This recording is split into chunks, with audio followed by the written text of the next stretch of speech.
All right, hello, welcome to episode one of Vic's Mix. So, what is going to happen is I have been working on an album with my band, Each Both, and we kind of finished recording everything in December. And it's March, mid March right now. And I need to go through and finish these songs. I need to mix them, I need to make them sound good. And I want to do it stat. So I'm going to record myself because that is not distracting at all and will inspire me to work harder and not to constantly make jokes and be entertaining. So what we're looking at here, this is a program called Logic. This is where currently my song lives. The song is called Project One. Yep, a very evocative and meaningful title. That should be changed. This song is called Built For. It's one of 9 on the album, and it needs to be mixed. Right? I'll be honest with you. This is probably my least favorite song so far. I'm not loving it. It's very. It's just a little derivative. It's a little Ben Foldsy, and I do not like Ben Folds at all. Apologies to everyone who likes Ben Folds. It's just kind of it's just not very musically risky, which is okay because if you go through our ouvert, each both the first album we made, the songs were very it was dense songwriting, and this album that I want to finish, that I'm gonna try to mix with you guys. I want this to be a little bit more emotionally direct, emphasis on feeling, like vocal feeling, and less so on tricky songwriting. But the good news is that if the song is boring, I can just delete the shit out of it and then burn my computer. No, but we can make decisions while we mix to make it interesting. Because when I mix, and this is something that really anyone would tell you not to do, but when I mix, I'm constantly recording and adding stuff. We got a number of tracks right here. Which is great because the more tracks you have, the better the song. That's math. And I think Oasis proved that with Be Here Now. Everyone's favorite Oasis album. One song had 47 guitar tracks. And everybody loves it. All right, so let's take a look. So right now, I have bass track. All right, I can't click on them. But imagine if I did. Bass track, this is played by a bass player, Scott. And then we have the different drum components here. We have 2 mics that are over the head of the drum set, and we have one on the snare, one on the bass. If you don't believe me, check this out. Just listen to this. Right? Not interesting at all, but that's that. Then we have, it looks like an acoustic. We have this. Do you want to guess what this is? This is just cymbals. Right? I'm almost halfway convinced I'm just going to release the song like this. Then we have another acoustic track. We got some extra piano, piano bass.bip. I don't have to explain what bip means. We all know what that is.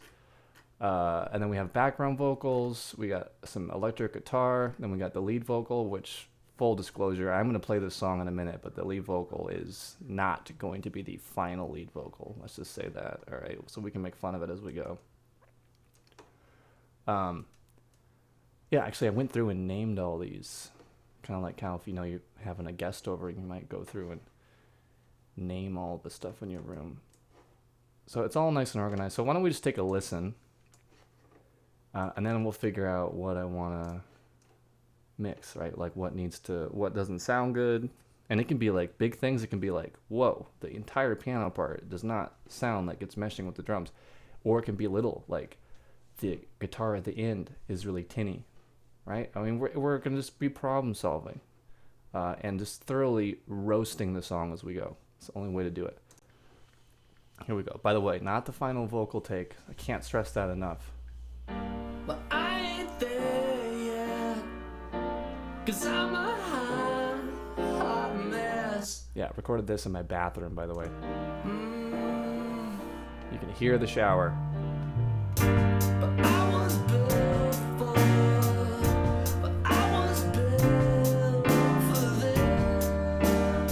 Alright, so this is the verse. Now we go to the chorus right here.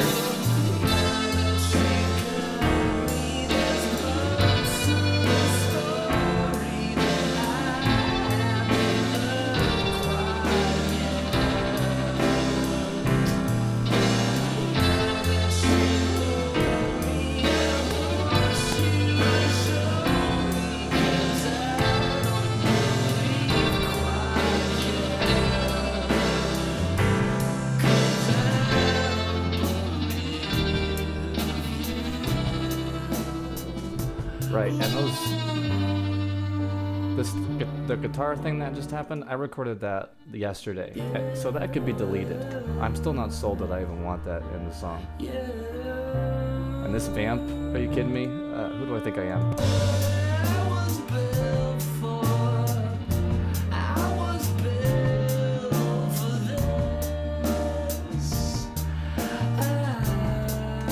Alright, so now we go to chorus 2.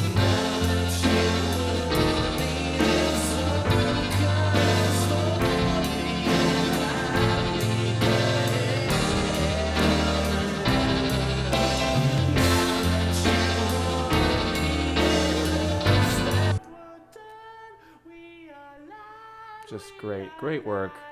Sure, creeping out the neighbors recording that.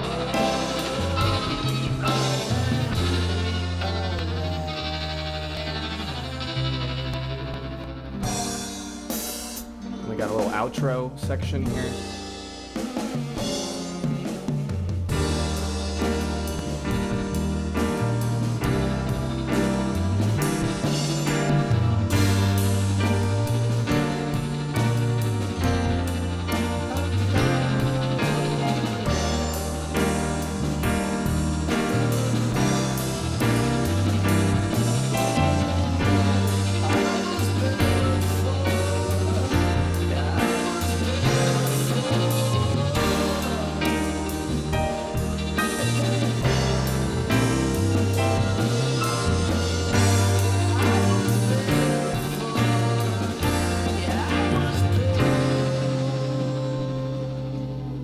Yeah, so there it is. That's built for.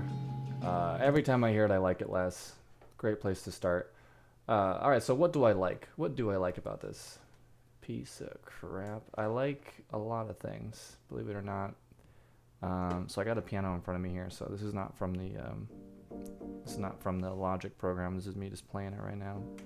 I do like the sounds like it's descending thing for the verse, right? I like that moment because it kind of sounds like it's gonna do like this descending thing, but it actually stops. It's like bum bum bum, then it stays on that bum again, bum. So I like that. I like that moment. I like the chorus a little bit because the song is in G minor, but the chorus goes from F to G major. You don't have to understand any of this crap, by the way. Because I don't understand most of what logic is, and I understand right now. And by logic, I mean the program and the mental procedure of problem solving. But I'm sure there's people watching that might think that I'm doing this all wrong, using logic wrong. That's fine. You know what? If you're a gearhead and you know about software, I just gotta let you know right now, you're just bumming people out every time you open your mouth to talk about what you do. It's just a real bummer. Bummer. Same with me when I talk about music theory, G minor to G major, I'm just bumming people out. But that's kind of how I develop the vocabulary to explain what I like. So I do like that. I like the verse. I like the chorus. I just the whole thing is a little stale, right? It's just a little like, it's like it could have been written like in 1965, which we've come a long way since then. But that's all right. I think I'm gonna keep it. I'm not gonna delete it and burn my computer down. But all right, here's what I was thinking. Because I only want to do these for like a half hour. I don't want to keep you. But there's this moment when the chorus ends right here. I think first chorus goes into the right here. Kind of like we get back on our feet, we're doing the verse thing again, right? I'm doing that awful vamp where I go yeah, but I was thinking we could do is we could take the piano right there and we could make it like all tinny, just for that little moment, and then it comes back not tinny. You know, like how in some songs, like everything will kind of drop, and then like there's a part that's just like kind of like, and then we're back. We're gonna do that. How, you ask? Very easy. I'm glad you asked. So we start right here. All right, this could just totally sound like garbage, and this could be a thorough waste of time. That's all right. So I'm just gonna take this is the piano. Okay, I gotta be careful. Can't do that. But this is the piano. All right, maybe I actually can't do this and mix at the same time. That would be frustrating. All right, I'm gonna disappear for a second while I make some adjustments.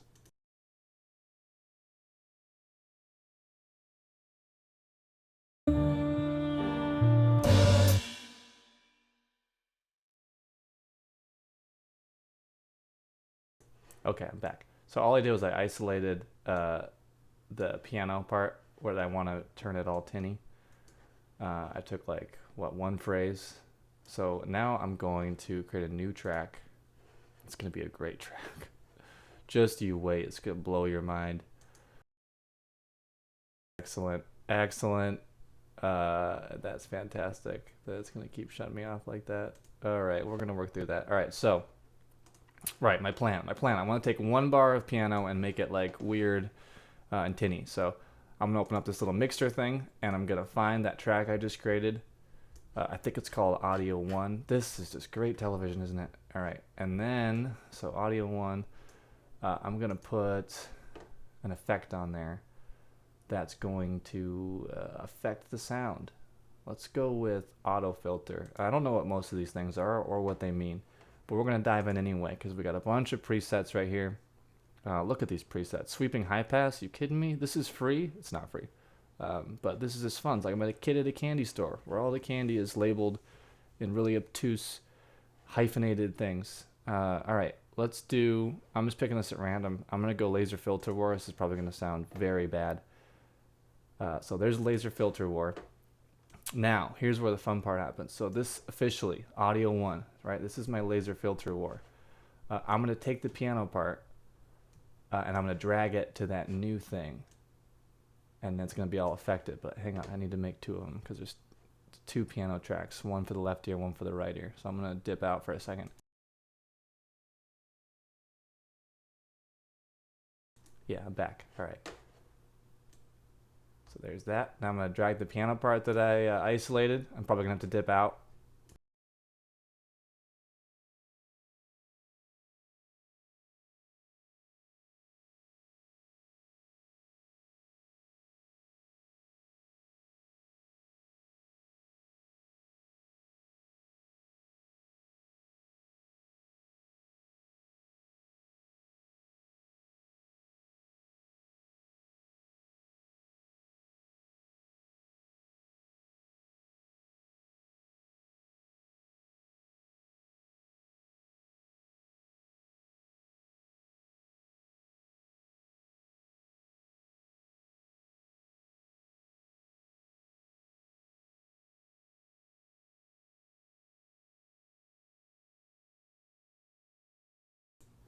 Yeah, I'm just like making huge mistakes, by the way. So let's fix that.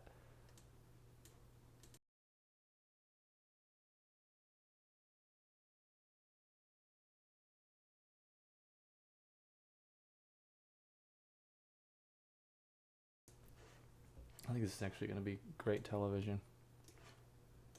All right, so we got a little piano part, and it's going to start right there, and it's going to be all affected. I'm going to dip out again. Okay, and I'm back. All right, that's great. So we have exactly.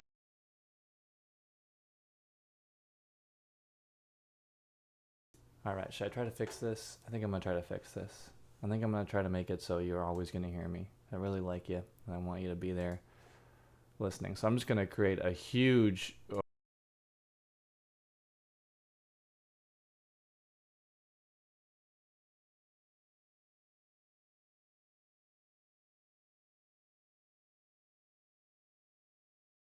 All right, so this is just going to be on the entire time. I'm going to minimize this. And are we here? Are we here? All right, didn't work. Great. I'm having fun. Let's see if we can pull it back. It's not going to work. All right, this whole idea is a disaster. So we got this piano part. It's going to be all tinny. Let's just listen to it. Enough out of me. Let's just give it a listen. So remember, my idea was like it was going to be one bar of like affected piano, and then the singing happens again, and the piano gets back to normal. Very simple. So let's just go right before that happens.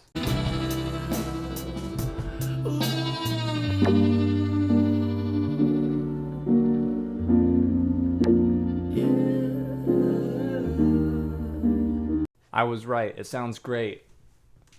Right. Okay. So a big part of songwriting, I think, is you need to be intentional.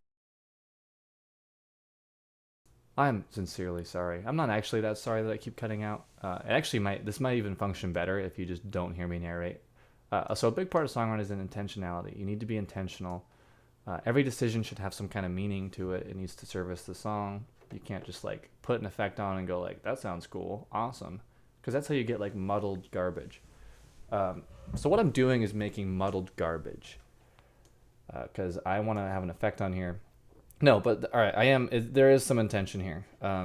Now that filter effect, it's a little all over the place. Let's listen to it one more time. It's pretty crazy. I just threw one on there, but.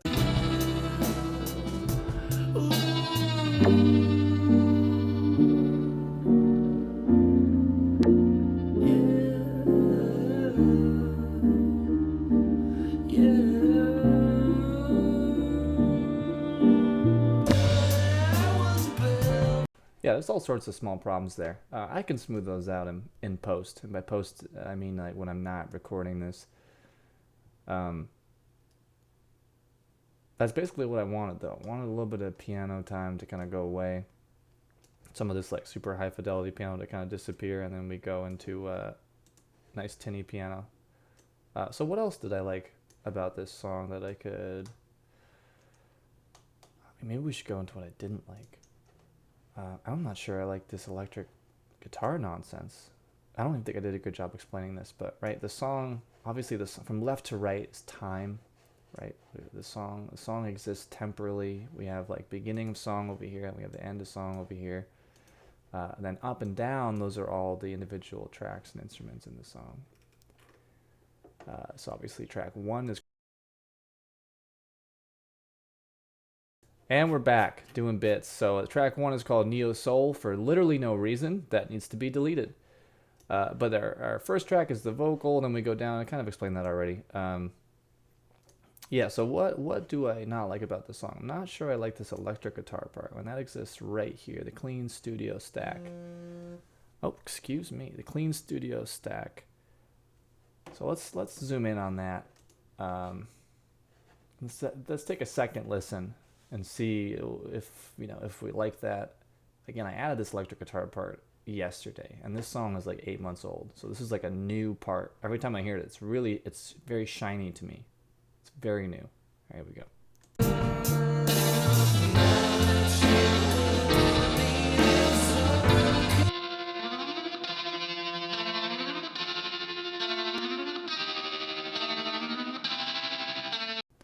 Yeah, I'm talking about that. I also want to be able to talk to you while that's happening. So if I could just get that to happen, that would be fan. Boy, I'm having fun. Testing. Testing, not happening. Yes, yes, yes, yes. There we go. Okay, so now I'm talking. Alright, so if you're playing along at home, you'll know that there's some panning happening too. Right? There's like, this is like left ear, this is right ear. Kind of sounds like, just sounds like if George Harrison was not very good at guitar. But in context, it does add a little bit of grit to the whole chorus, which is a pretty smooth affair before. Let's listen to it without the guitar.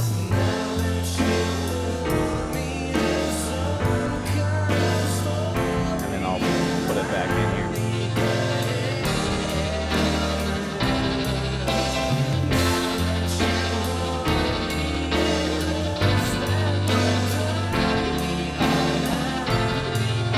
right now the guitar is pretty quiet. You can barely hear it, really. Which could be okay. Let me try to pump it up. Let's pump it up.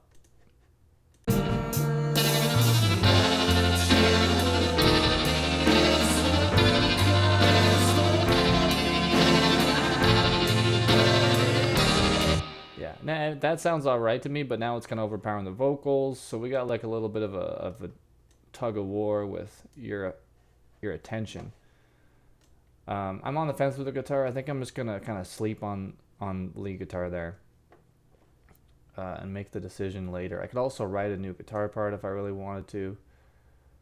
But I will say this: the song still works without the guitar, so that is usually a clue that you might not need it. And I'll be honest with you, like if I'm trying to be more emotionally direct with this group of songs, it's probably in my best interest to avoid cluttering it with instrumentation and just have it be vocals, piano, and then the rhythm section, which is my condescending way of referring to 2/3 of the other band. Bass and then drums, right? That's your rhythm. And then everything up here is like, it's all my nonsense. All right, here's something. I don't know how we feel about this, but there's actually 3 piano tracks. So we got this one. All right, I can still talk. Still talk, great. So this is a real piano. We have all the upper end of the piano is in like the left ear, and then all the lower end of the piano is in the other ear. And that's done just by putting 2 microphones. When you record the piano, you put a microphone at the...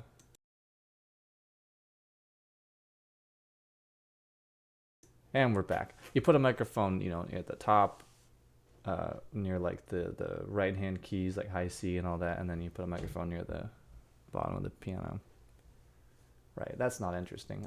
But I went in and then I put my keyboard, my really cheap Roland keyboard, cheap meaning like it doesn't sound terrific as like an electric piano, but I went in and kind of like doubled the piano part, so what you have is this effect where it kind of like thickens it up, because these exist, this is all left ear, this is all right ear, and this exists in the center ear. So then it comes in right here.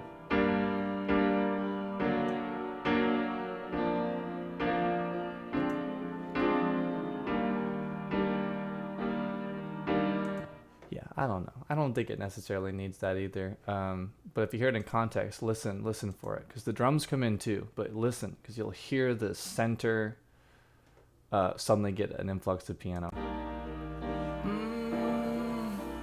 That's not me.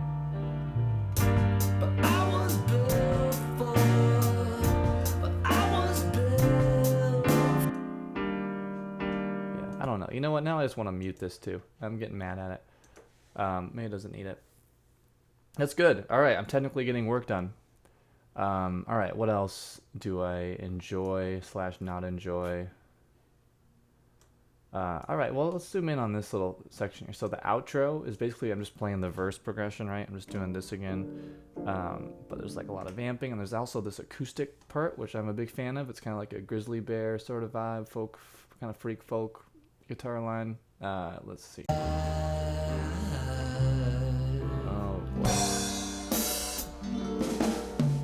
Yeah, you hear that? I like it. Big fan of the acoustic.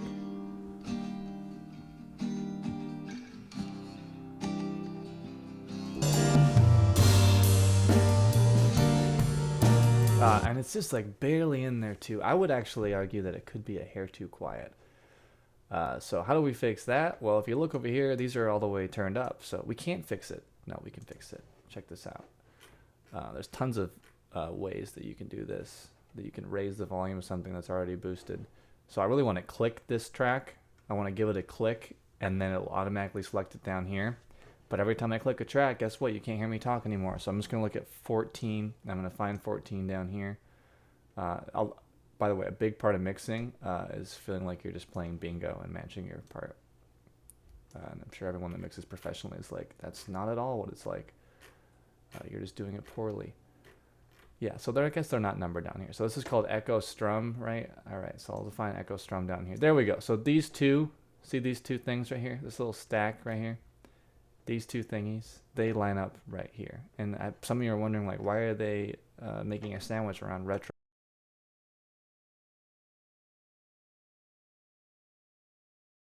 Oh, that's why, you dummy, because I can't fix it without muting myself. Okay, so echo strum.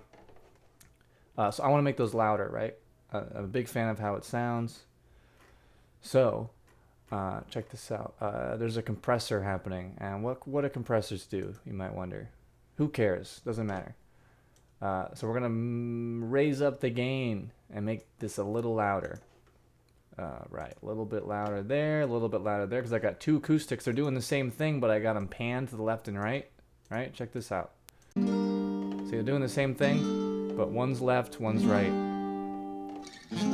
All right, feels pretty good. Got an echo on there.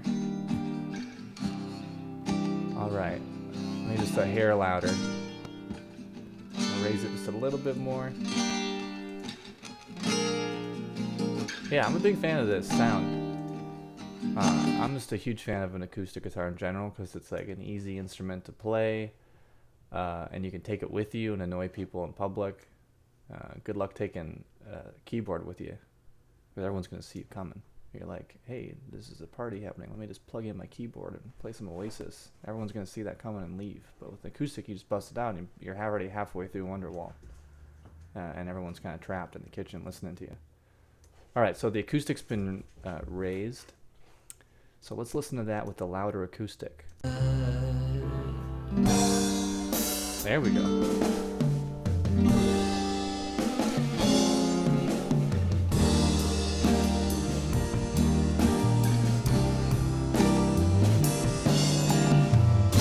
Yeah, there's like some pop happening there. I don't know what that is. I'm gonna leave it in probably. I like it. I like it. All right, let's get technical. Let's talk about rhythm. Now, there's no excuse for a song to not be synced up to itself, right? Like that's you ever like hear a really good live band from far away? Sometimes you're like, is that the radio or is that a live band? The reason you think that is because they're sounding so good that they could be on the radio. Like no one ever is like outside a high school talent show thinking like, oh, is that the radio or is that just like a live band? No, because you know at a high school talent show they're not quite good enough to be tight with each other, and you can instantly tell like this is a live group poorly playing their instruments. Yeah, I like to just shit on young musicians occasionally. But my point is, the song has to be totally tight with itself. Like there can't be a hit that is out of sync with another hit. And I think, to be honest with you, I think there's a couple piano hits that are not really with the drums, and I want to blame my drummer, but it's probably me on the piano. So let's listen and see if you can tell like when the piano hits are not lining up with the drum hits.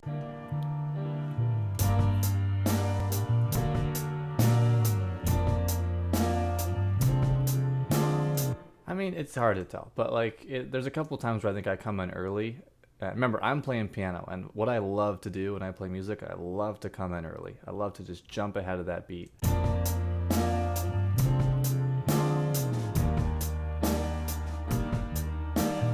It's not really that noticeable, but I will say this.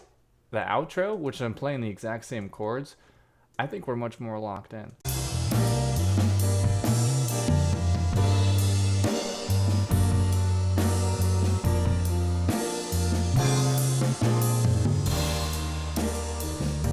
Right? I think we're pretty locked in. So what I'm going to do, this is a cheat that I love to do. I am going to take the part where I'm playing it much more locked in with the drummer, and I'm just going to copy it, and then I'm going to paste it here, because it's the same progression. I'm just playing it better. So I'm basically like kind of creating a loop of where I'm really nailing that progression, and I'm going to put it in the beginning of the song and replace my terrible piano playing. No, I know it's not terrible, but it could be better. And that's the thing about recording that no one ever really tells you. But when you play a live show, you're all like jazzed up. You know, you're standing in front of people. It's really easy to kind of like use that adrenaline to be groovy. But when you're recording, it's just like three people standing around. There's a bunch of like cables. Everyone's like frowning, and then they're like, "All right, go," and then they press record, and you're like, "Oh, I gotta like groove to a metronome track." And if of course if you're like good, you can do that, but for me, I just like sweat a lot, and then I want to go home and do it myself because I just don't like it when people are staring at me, unless it's a show. All right, if it's a thing where people are supposed to be staring at me, that's all right. But if it's like, right, we're just kind of like sitting around a room, and now I suddenly have to like play a part, uh, it's difficult. So it takes me a little bit to get in the groove. All right, so what I'm gonna do is this. I'm gonna find. Yeah, I'm just killing it. I'm killing it. All right, so there's the beginning of the sequence, right? So I'm gonna take that right here. Yeah, that's the beginning. Okay, and I'm gonna take it and but first, because I want to keep talking with you, I'm gonna make sure that my little talkie track is selected, and I'm gonna select these two. There we go. You can hear me now. All right. I'm gonna make a split. I'm gonna create a loop. I'm gonna find where I'm playing really well. Let's split the heck out of this track. All right. Okay, so I lost you, but that's okay. Split it there. Then I'm gonna find where it ends. This is exciting stuff, I know.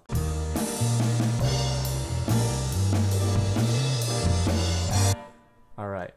It's funny too because as I'm listening to this performance, it actually kind of sounds like it's a little bit not in sync with the drummer too, which I may have not mentioned this, but mixing your own material makes you want to throw your computer into the microwave and just press defrost. It's just incredibly frustrating. All right, so there's that. So you're gonna lose me for a second while I trim this. So I'll catch you on the other side.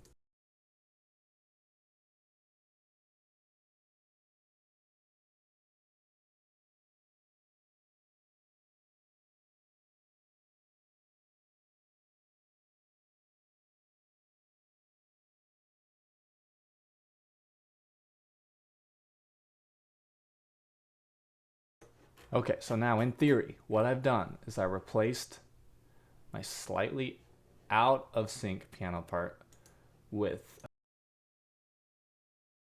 hey, it's me, with the piano part that is a little bit more groovy, which is exciting. So I think you're gonna lose me again. So catchy. I'm gonna make a loop. I'm gonna loop this. Here we go.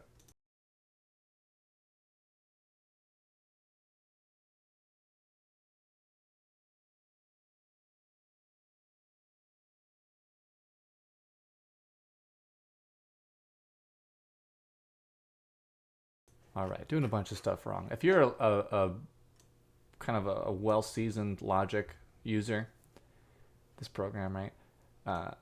You're probably watching me like screaming at the screen saying, "What are you doing?"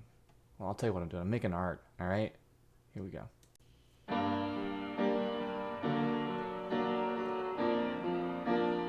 Oh, so obviously I'm listening back now and I'm seeing if this is gonna.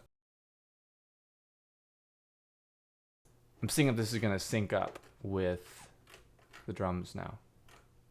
All right, it's very simple. So let's go back and listen. The drums don't come in until here.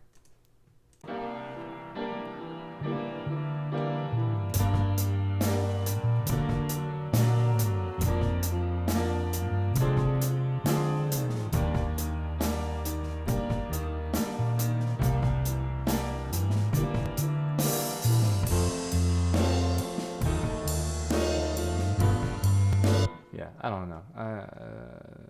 Now I just want the song off the album. Speaking of the album, here's a list of songs we got. Starting with my least favorite, Built For. Got about 9. Old Timey, right? That obviously immediately needs to get a new name. New one, I would even say Old Timey is such a terrible name that it's more on prioritized to get changed than songs called like New One. Dog 2, that's got to get changed too. So I'm at 9 tracks. So if I do end up just deleting this one, that's 8, and that's not really an album, right? It's just like a little too short. I think Radiohead King of Limbs had 8 tracks, and they barely got away with that. So yeah, I want to just kick this song in the nuts right now. I'm not liking it at all. Happens every time I sort of get into the nitty gritty and try to like sync a performance to a drum track. I end up just wanting to, I don't know, become a lawyer and just not do music anymore. Not even a lawyer. Become like a copy worker. Sorry if you work at a copy store. I don't know what I'm saying. I'm just frustrated. Okay, so everything's kind of unmuted now. I fixed the piano part. It should sync better. I guess we could go real quick. I do want to wrap this first episode up before everyone decides to never listen to each both again, and talk about EQing, which is sort of like another thing that you need to do when you mix. So you know when you're recording a song, you're recording a lot of parts in different rooms, different times, different atmospheres, right? Like I mentioned, I recorded this vocal part in my bathroom next to my room. There's parts of the story. Yeah, it sounds like I was going to the bathroom as well. But then like we recorded the drums and all this stuff in a nice little like carpeted room designed to like record. So you got to make all that mesh. And one of the things you can do is sort of get rid of all the sound frequencies that the instrument doesn't need. So let's start with something like the acoustic guitar, which is like a very real, it's almost an acoustic instrument, which might be why they call it acoustic. Yeah, sounds wonderful. Big fan. I'm also using a, oh, hello. Oh, I'll allow it.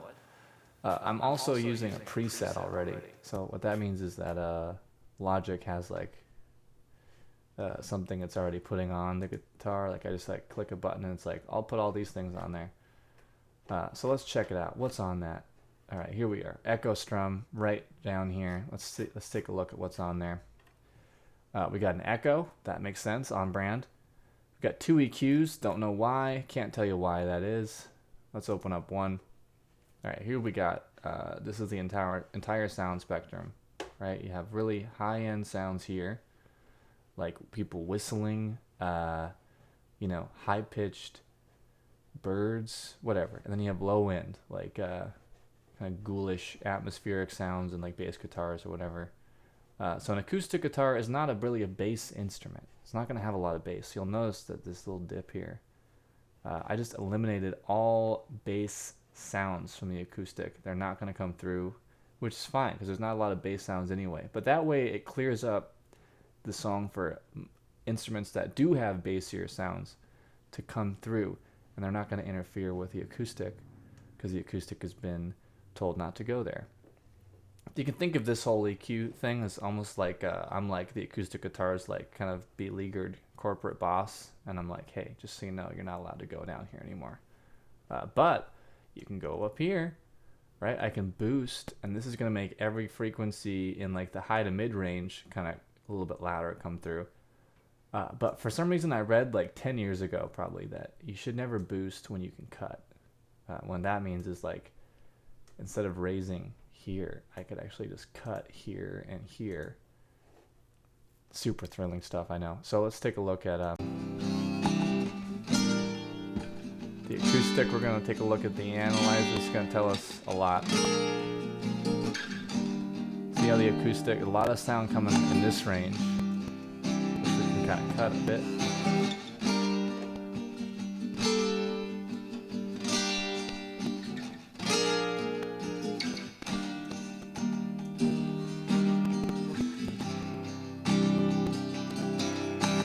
Boy, Logic does not love running the equalizer and this recording program I'm using at the same time.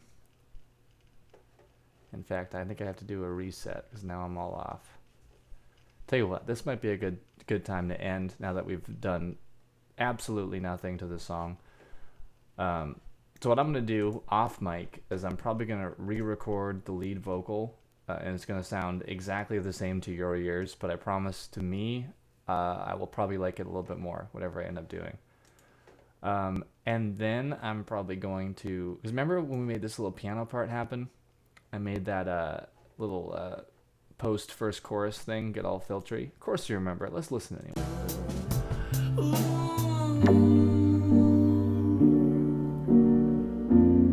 Yeah, it sounds fine, except like when it immediately starts, you got that little. I don't like that at all, but I like in general what's happening. So I'll probably smooth that out. And so we're just kind of going through and we're adding some color, right? Because I think the fact that this effect happens is some color. Making the acoustics a little bit louder. That adds some color, right? That adds just some like personality. And I do like it too when an instrument kind of withholds until the end of a song and then shows up. And I think an instrument is as lovely as the acoustic is a good thing to do there. I'm just basically rationalizing. All these changes are very minor. Oh, and then the background vocals, I kind of made a joke out of it, but they need to be much higher in the mix because this is supposed to be the chorus, and it should sound like kind of, it's like the background melody is like this one note. It's like right here, while the main vocal is kind of doing like a little chromatic thing, and you can't really hear that, so that needs to be raised.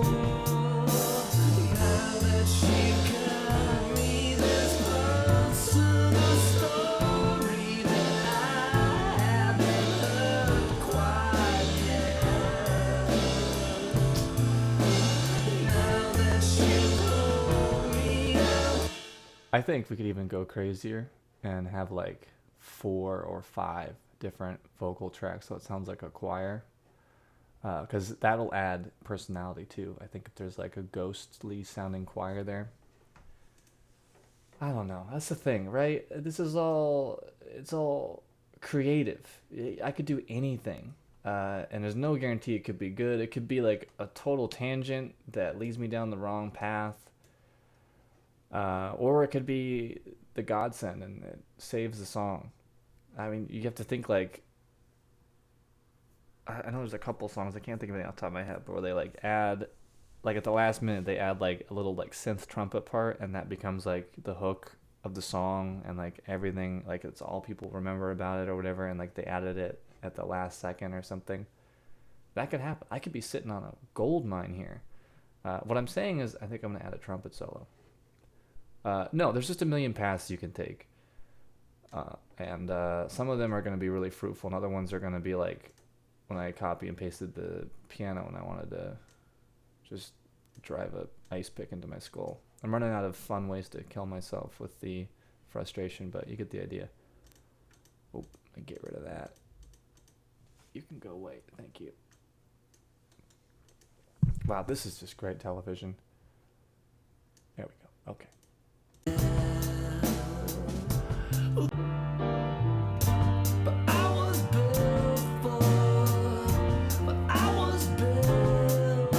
Yeah, that piano part's not even remotely on beat with the drums. But it is harder to notice with the vocals happening, which leads me to another point. You can always mute it, and then just focus on making the rhythm section as tight as you can be. All right, one more thing before I get out of here. That is not fun at all and super tedious.